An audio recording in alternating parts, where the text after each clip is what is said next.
রমজান মাসে শরীয়তপুরে সবজির দাম নাগালের মধ্যে থাকলেও মাংসের দাম ঊর্ধ্বমুখী। বিস্তারিত জানাতে সরাসরি যুক্ত হচ্ছেন সহকর্মী সাইফুল ইসলাম আকাশ। আকাশ, বাজারে মাংসের দাম কত? এ নিয়ে ক্রেতা বিক্রেতাদের প্রতিক্রিয়া কি আমাদের জানাবেন?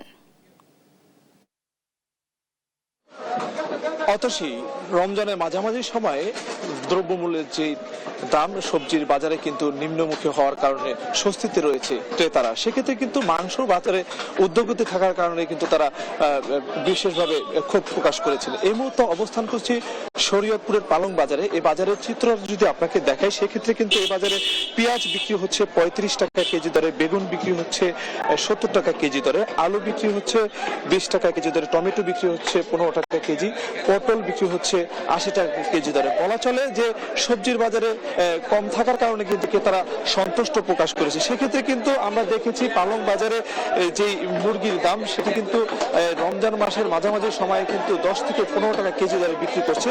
সোনালী মুরগি এই বাজারে বিক্রি হচ্ছে 300 টাকা কেজি দরে, ফার্মের মুরগি বিক্রি হচ্ছে আপনার 180 টাকা কেজি দরে।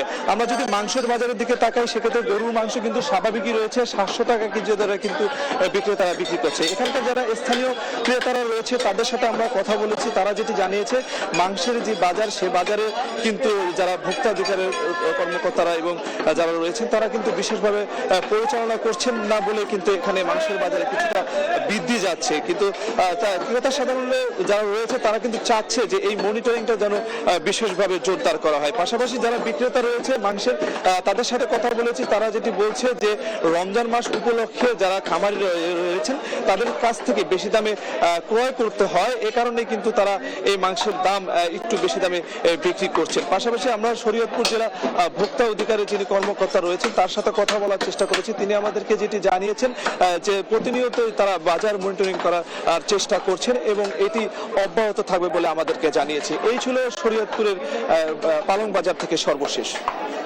আকাশ, ধন্যবাদ আপনাকে।